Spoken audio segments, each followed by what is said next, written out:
At any school, you can find the center of campus life just by following the crowd. On any given day at St. Peter's Prep, in virtually any weather, you can bet the crowd would lead you to the Warren Street Plaza. It's Prep's front yard, its living room, and often its dining room too. The plaza is so central to Prep life nowadays that it's both hard to fathom it's only about 20 years old, and for those of us who are on campus every day, it's hard to remember life without it. But how did this key backdrop for the Prep experience come to be?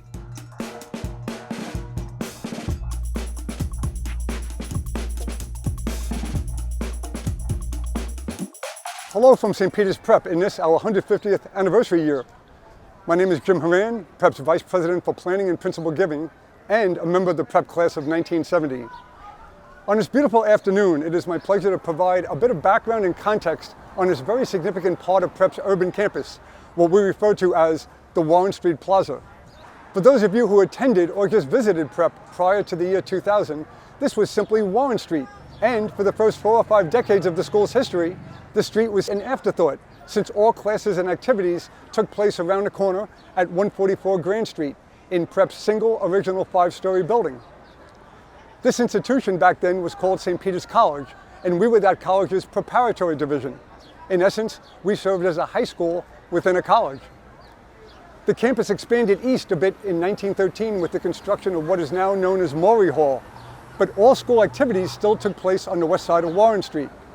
Then came the big moment, and the reason why this street is such a significant part of Prep's history.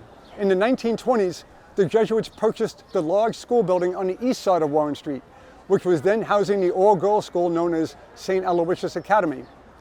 Over the years, that building has been known as the Science Building, the Freshman Building, the English Building, the Humanities Building, back again to the English Building. But most importantly, with that purchase, St. Peter's suddenly had an initial sense of campus, consisting of buildings on both sides of Warren Street. Of course, in so many ways, this was great news, a significant expansion of Prep's campus.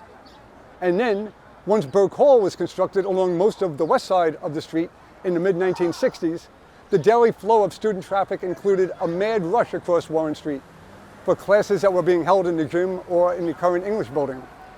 For much of that time, the term changing classes would often mean navigating an obstacle course, sometimes similar to those American gladiator shows on TV. You see, there were cars parked on both sides of the street, bumper to bumper, often with less than a foot separating them from each other. Thus, you'd grab your book bag, hustle to the widest opening between cars that you could find, and pass through it sideways, run across the street, then locate the widest pass-through opening between the cars on the other side of the street. In a sense, the street inadvertently resembled a medieval moat, which had to be crossed with great care. By the way, this included being on the lookout for cars driving legally southbound, as well as the daily out-of-towner who would proceed illegally north on Warren, thus going the wrong way on a one-way street. Not surprisingly, for years, Prep had engaged in discussions with the city's traffic department, requesting permission to close the street during school hours. And for years, the traffic officials would argue that they were reluctant to close, quote, an important street in downtown Jersey City, unquote, even for the lofty purpose of student safety. Fortunately, that changed in the late 1990s, when a change in city administration opened the door to more constructive discussions on this issue. By the end of that decade, Prep and the city had reached an agreement by which Prep could close the street during school hours and other days when events were being held on campus, with the street being open to regular traffic at all other times. It was a monumental decision, and it helped create instant momentum for Prep to create what is now known as the Warren Street Plaza. Notably, Prep's residential neighbors were also fans of this project, providing key support from the local Paul's Hook community. As part of the school's second capital campaign since the construction of Burke Hall 3 decades earlier, called the Carpe Diem campaign, Prep developed and executed a truly visionary plan for Warren Street, creating, for the first time in the school's history, a sense of campus in the truest sense of the word. This included lush and dynamic landscaping, pavers, and even permanent chess tables where students congregate during their free periods, sometimes even playing chess. Other ancillary factors also helped the cause in the past 4 decades, especially the creation of the new entrance to the English building in the 1990s, the purchase and demolition of the old Academy Deli, the creation of the rec yard in front of the library, and the 2011 conversion of Burke Hall into the gorgeous Moriarty Science Center.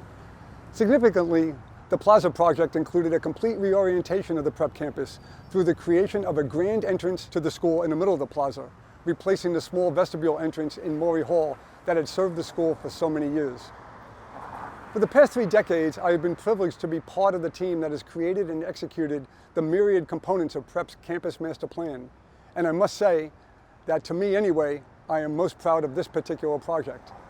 That said, there were real heroes in making this project a reality, including our key advisors, Tom McGinty, Tom Lean, Joe Cooney, and Jim Horan, as well as, of course, Father Jim Keenan, who as Prep's president at that time was a consistent and enthusiastic supporter during every step, and the Board of Trustees, chaired by Charlie Leeser. Thus, for the past 2 decades, St. Peter's Prep could proudly use the word campus without eliciting a sarcastic, "Yeah, right." Indeed, it seems as if almost every single person who visits the campus makes an unsolicited, positive comment about it, and by extension, about our rejuvenated waterfront neighborhood. In fairness to the old pre-Plaza days of this street, it did always possess one very unique and very precious characteristic that also gave it a sense of dignity, even back in those days of tightly parked cars.